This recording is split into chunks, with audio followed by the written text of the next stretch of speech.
Welcome back to happy ಕುಟುಂಬ vlogs. ಇವತ್ತು ನಾವು ನವಣೆ ಬಿಸಿಬೇಳೆ ಬಾತನ್ನು ಮಾಡೋಣ. ಮೊದಲು 1 ಕಪ್ ನವಣೆಯನ್ನು 2 ತಾಸು ನೀರನ್ನು ಹಾಕಿ ನೆನೆಸ್ಕೊಂಡಿದ್ದೀನಿ. ಮತ್ತು 1 ಕಪ್ಪಷ್ಟು ತೊಗರಿಬೇಳೆಯನ್ನು ತೆಗೆದುಕೊಂಡು ಅದನ್ನು ಕೂಡ ಅರ್ಧ ಗಂಟೆ ನೆನೆಸ್ಕೊಂಡಿದ್ದೀನಿ. ಅದಕ್ಕೆ 2 ಕಪ್ ಆಗುವಷ್ಟು ನೀರನ್ನು ಹಾಕಿ ಕುಕ್ಕರಲ್ಲಿ 2 ವಿಸಲ್ ಹಾಕಿಸ್ಕೊಂಡಿದ್ದೀನಿ. ಇಲ್ಲೀಗ ತೊಗರಿಬೇಳೆ ಬೆಂದಿದೆ. ಇನ್ನೊಂದು ಕುಕ್ಕರ್ ಪಾತ್ರೆಯಲ್ಲಿ ಸ್ವಲ್ಪನೇ ಎಣ್ಣೆಯನ್ನು ಹಾಕಿ ಅದಕ್ಕೆ ಸ್ವಲ್ಪ ಇಂಗು ಮತ್ತು ಸಾಸಿವೆಯನ್ನು ಹಾಕಿ ಚಟಪಟ ಮಾಡಿಕೊಂಡು ಅದಕ್ಕೆ ಕರಿಬೇವನ್ನು ಸೇರಿಸಿದ್ದೀನಿ.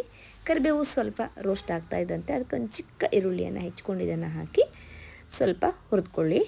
ಸ್ವಲ್ಪ ಈರುಳ್ಳಿ ರೋಸ್ಟ್ ಆಗಿದ್ದೆ. ಇದಕ್ಕೆ ನೆನೆಸಿಟ್ಕೊಂಡಿರುವಂತಹ ನವಣೆಯನ್ನು ಹಾಕ್ಕೊಂಡಿದ್ದೀನಿ ಮತ್ತು 3 ಕಪ್ ಆಗೋಷ್ಟು ನೀರನ್ನು ಇದಕ್ಕೆ ಸೇರಿಸಿದ್ದೀನಿ. ಈಗ ಇದಕ್ಕೆ ಹೆಚ್ಚಿಟ್ಕೊಂಡಿರುವಂಥ ತರಕಾರಿ ಅಂದರೆ ನಾನಿಲ್ಲಿ ಬೀನ್ಸು, ಕ್ಯಾರೆಟು ಮತ್ತು ದಪ್ಪ ಮೆಣಸಿನಕಾಯಿ ಅಥವಾ ಕ್ಯಾಪ್ಸಿಕಮನ್ನು ಆ್ಯಡ್ ಮಾಡಿದ್ದೀನಿ.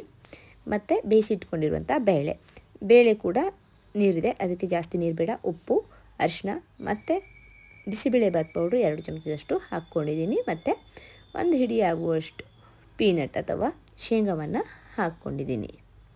ಈಗ ಇದು ಕುದಿಯೋಕ್ಕೆ ಸ್ಟಾರ್ಟ್ ಆಗಿದೆ. ಕುಕ್ಕರ್ ಮುಚ್ಚಳನ್ನು ಮುಚ್ಚಿ 4 ವಿಸಲ್ ಹಾಕ್ಸ್ಕೊಂಡಿದ್ದೀನಿ. ಇಲ್ಲಿ ನೋಡಿ ಎಷ್ಟು ತಿಕ್ಕಾಗಿ ಇದು ಬಂದಿದೆ.